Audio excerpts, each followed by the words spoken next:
msichana utakuvaa vile vile kama wanapovaa watoto wadogo, hiyo itakuwa ni makosa. Kwa hivyo miaka 7 mingine uwe rafiki yake, usuhubiane naye ili uweze kumpitisha mwanao katika mahali ya tashakul. Kuna wakati wa tashakul wa mabadiliko. Ile wenye fikra wanasema yaitwa sinul murahaha, wakati wa ndoto, ahlamil yaqadha. Kijana sasa akipita miaka 14, sasa hapo huwa na fikra tofauti. Ni mahali pa mabadiliko. Kuna bridge ambayo inatakana aivuke. Kuna mambo ambayo kwamba ayaona katika mwili wake alikuwa hayaoni. Na si kwamba ati mtu abadilika mwili peke yake, abadilika fikra, abadilika mawazo, abadilika kila kitu, si mwili peke yake. Yani kimwili abadilika na kifikra pia huwa kibadilika. Sasa ni lazima uwe karibu na yeye uweze kumsaidia aweze kupita namna vizuri. Hii haimaanishi kwamba umwate afanye atakalo, la, unamtunga, unampeleleza kwa njia nzuri, lakini wamsaidia ili aweze kupita vizuri. Shekhe, ni kwa nini mwanao akifanya makosa wewe huwa mkali, ukakasirika, wataka kuziangusha mbingu? Hebu kaa wewe, kumbuka ulifanya nini ulipokuwa kijana, jaribu wewe kufikiri. Mbona wakati ule ulipofanya hivi mbingu hazikuanguka? Sasa leo ni kwa nini kwamba kijana amefanya hivi? Hiyo wataka kuziangusha mbingu, wataka kurusha mbao, wataka kurusha mateke, wataka kuua. Kijana uko katika wakati wa mabadiliko. Saidiana na yeye, atabadilika vipi, atavuka vipi mpaka aingie katika bahari ya amani. Msaidie, kwa sababu sisi tuna makosa yetu kufanya na vijana wana makosa yao wanayofanya. Usimuhesabu kwamba kijana ni malaika. Ungelikuwa wewe kwanza malaika mpaka na kijana awe malaika. Kijana si malaika, wala hata si karibu ya malaika, ni binadamu kama binadamu wengine.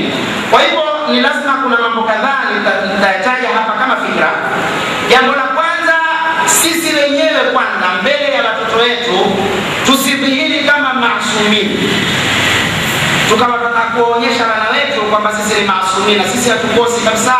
Huo ni urongo ambao utadhihiri karibu kwa mwanao, ataujua ama aujua sasa hivi. Pengine mwanao tu akichokora simu yako, kuna siri zako za maajabu ziko hapo ndani. Kuna meseji zako hata hazisomeki ndani ya simu yako. Sasa wewe wataka kumchapa mwanao na kumuua na kummaliza kwa sababu amepata meseji mbaya ama ametuma meseji mbaya, ambapo labda nawe tayari unazo zile kwa maisha. Kwa haki gani? Sasa sisi si maasumina mbele ya watoto wetu. Yafaa tujikaze kila sampuli, tusifanye makosa ili sisi tuwe ni kudwa kwa vijana zetu. Lakini ni sharti tujue kwamba kuna makosa mengine ya kibinadamu ambayo iwe kuna wakati waweza kumwambia mwanao, mwanangu utanisamehe hapa mimi nimekosea. Hiyo waweza hivi. Mimi baba msema ndio mwanangu nisamehe baba. Na ndipo utakapokuwa umempa mwanao mfano mzuri kwamba kesho mara moja atajua baba mwenyewe siku moja alifanya makosa na akanambia mwanangu nisamehe, mimi lazima nirudi kwa baba saa yote na nikamwambia. Kiburi chako umeshakimaliza. Lakini kama wewe uwezo bwana sisi bwana tumewazama na hamkuzaa. Hata wewe ulizaliwa kujizaa. Hata wewe mwenyewe ulizaliwa pia kujizaa. Sasa kitu cha kufanya ni kwamba washirikiana na mwanao wakati anapoingia kwenye mabadiliko. Usaidiane na yeye ili aweze kuvuka vizuri na yeye awe binadamu wa kisawasawa, awe mtu wa kisawasawa. Kwa hivyo jambo la kwanza, sisi tusijionyeshe kwamba sisi ni maasumina mbele ya vijana zetu kwamba hatukosei. Mimi sisemi tusemeane makosa yetu ya ndani. Pengine tumekosea mambo haya tu ya kawaida. Sisi na kijana labda tumemvundia kitu chake, labda umemgonga kwa nguvu zaidi, pengine unataka kumpiga akaumia. Lazima umwambie, "Baba pole mwanangu nisamehe. Sikutaka kukuumiza lakini bahati mbaya imetokea, kwa hivyo samahani mwanangu. Na wallahi Mungu hazianguki. Wala nguvu. Wala wewe ni motoni, bali utakwenda peponi kwa sababu umeonyesha ulaini."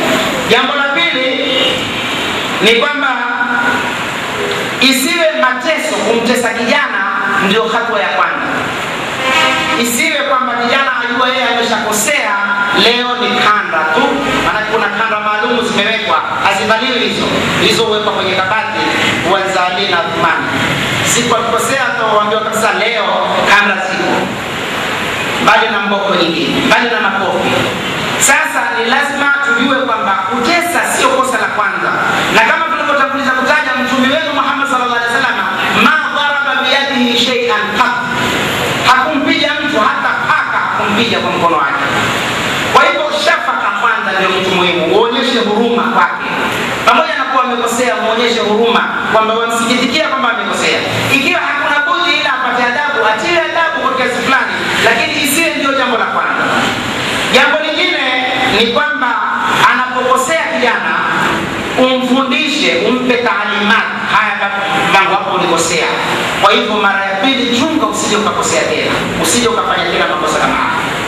Leo kuna baadhi ya wazazi hufanya dhulma kubwa, huona ni kutatua, kumbe ni kutatia. Nyumbani pengine vijana hupigana, kuna majumba mengine vijana hupigana, karibu majumba yote vijana wanapigana, pengine ni mitezo. Wakati wanapoteza watu vijana wateze, madamu ni mzaha na vihaka, watu wateze madamu hawauzani. Lakini sasa utokea mara nyingine wakafanya fujo, mimi wambele mazeni nyuko, bali vijana bado waendelea. Takuya kwa chapa mimi, ewe mwisho kukuongoko akawachapa wote. Ama wawili wamepigana, baada ya kupigana kucheka nitakuja kuwatandika. Nani alikuwa kupigana? Huyu na wale wapigana, wote wawili wachape. Kwa nini umewachapa wote wawili? Ni kweli wote wawili watakuwa na makosa? Ni kweli hakuna mmoja aliyemwanza mwenzake? Kwa nini umekuwa una time ya kukaa na wao wasikilize ana mbele ilikuwaje? Huyu ni ndugu yako, huyu ni mdogo wako, huyu ni mkubwa wako. Ilikuwa vipi mpaka nyinyi mkapigana? Hebu nielezeni. Mimi nitakulala sababu usingizi, basi nitakuja kuwatandika sasa hivi. Na kweli uende uwatandike, utafanya kitu. Na pengine utatuliza fujo dakika 10 15, lakini ukiondoka tu na mtamtongoja, ngoja kabla toka. Zitaanza tena. Hakuna faida. Ni ukae naye, uzungumze nao, ujue sababu ni nini, kwa nini hawa vijana wateta, mushkili ni kitu gani, utatue ule mushkili kwa maneno mazuri. Wallahi waweza ukakuta wale vijana wote hulia. Baada ya kueleza vizuri waweza kuwakuta wote kila mmoja hulia, kwa nini nimepigana na mwenzangu. Kwa hivyo jambo hilo ni muhimu kuwapa taalimati wakati wanapokosea. Lingine ni kwamba haifai kuingia katika makosa ya kuona kwamba watoto wetu wanapokosea basi ni kiyama kishasimama. Ni sharti tujue kwamba makosa ni mwalimu mkubwa zaidi kushinda usawa. Ili labda wengine wanaweza wasielewe. Yaani makosa ni mazuri zaidi kushinda usawa. Kwa nini? Kwa sababu nahnu nataallamu min khilal akhta'ina. We learn through our mistake. Nataallamu min khilal akhta'ina. Makosa yetu ndio yanayotufundisha. Kwa hivyo mwanao anapokosea amepata fursa ya kujifundisha. Ni wewe umfahamishe kwamba mwanangu hapa ulikosea, na si wewe kumwambia umekosea. Wakati utakapotaka kumsahihisha mwanao ukimwita, mwambie nimesikia imefanyika kadhaa na kadhaa na kadhaa na kadhaa. Ni kweli mambo haya? Yeye mwenyewe madamu mwambie pole pole atakwambia ni kweli. Je, ukiangalia wewe mwenyewe ni sawa kufanya hivi? Si sawa. Basi akisha kusema si sawa, nusu ya mushkili ushapata. Ile kusema kwamba si sawa, kukubali kwamba si sawa, nusu ya mushkili ushatafuka. Lakini sio kwamba wewe najua ni kweli, mimi sitaki kuelezwa, sitaki mayamini yako, sitaki chochote, ni kukutia adabu. Hiyo ni dhulma. Kwa hivyo mwanao anapokosea usibabaike sana, usishtuke sana, lakini kuwa na hamu ya kutaka kulijua lile kosa ili kusudi umsaidie afundishike kwa lile kosa, awe ni mwalimu wake, kesho asirejee tena katika lile kosa. Jambo lingine ni kwamba sisi wenyewe tuna udhaifu, pia tujue kwamba watoto wetu nao wana udhaifu. Kisha ni kwamba wenyewe wasaidie wakati wanapofanya makosa. Kijana akifanya makosa, baada ya kuliona lile kosa, yeye ndio ajihukumu, si wewe. Yeye ndio ajihukumu. Mwambie haya sasa, umeshafanya makosa na umekubali ni makosa, na mimi nimekubali kwamba wewe ni binadamu, umekosea. Haya sasa naambie wewe, suluhisho tufanye suluhisho gani? Yeye sasa ndiye akupe ile suluhisho. Kwa sababu wewe huwezi kumlazimisha njia ya kutoka. Aliyeingia kwenye matatizo ni yeye. Aliyeingia kwenye shida ni yeye. Njia za kuingia yeye ndiye anayezijua. Kwa hivyo wewe huzijui njia za kutoka, usimlazimishe. Kaeni pamoja mshauriane, haya uliingia vipi na sasa utatoka vipi. Shauriana naye. Hata watoto wetu wanapoingia katika hili janga kubwa ambalo tunalo hivi sasa la mukaddirat, la madawa ya kulevya, ni sharti yeye mwenyewe akubali, aseme sasa nataka kusaidiwa. Lakini kama yeye hajasema mimi nimekubali kusaidiwa, na kweli akawa amekubali kusaidiwa, hatoki pale, bali atazidi kuzama. Kwa hivyo wakati anapofanya kosa, kwanza tuhakikishe kwamba yeye mwenyewe amekubali kwamba amefanya makosa. Akikubali amefanya makosa, nusu ya tatizo limetatuka.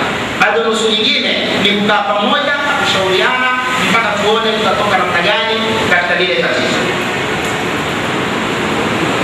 Na kumuuliza pia, wewe unaona nini makosa? Au pia ni makosa. Yaani ile kumwambia mwanao, wewe unaona kama unafanya makosa hivi? Hiyo pia ni makosa. Yaani usimwambie, usimuulize hivi. Hata kama wewe waona hivyo, wewe ni umueleze taratibu mpaka yeye mwenyewe lile kosa alione. Usimlazimishe kama hili, usiwe jaji kutaka kumhukumu, bali hata jaji akihukumu hukupa nafasi ya kujitetea, kupewa siku 14 za kujitetea, kupewa nafasi ya kuleta mashahidi, kupewa nafasi mpaka baada ya hukumu kutolewa, pia kupewa nafasi wataka koti kusaidieni. Kwa hivyo mwanao pia mpe nafasi ili kusudi aweze kutoa hukumu ya kuweza kujisaidia na kutoka katika lile kosa. Kisha wakati mwanao anapofanya makosa, usikusanye makosa. Makosa usiyakusanye. Mara ya kwanza alifanya ukanyamaza, mara ya pili akafanya ukanyamaza, mara ya tatu ukamwambia bwana, sasa naona umezidi wewe. Ulifanya mara ya kwanza mimi nikanyamaza, sikufanya kitu. Ukafanya mara ya pili pia mimi sikukuuliza kitu, ulifanya ujinga. Sasa mara ya tatu ndo atakumuuliza, mambo yamebadilika. Kwa hivyo ni wajibu wako kosa unapoliona pale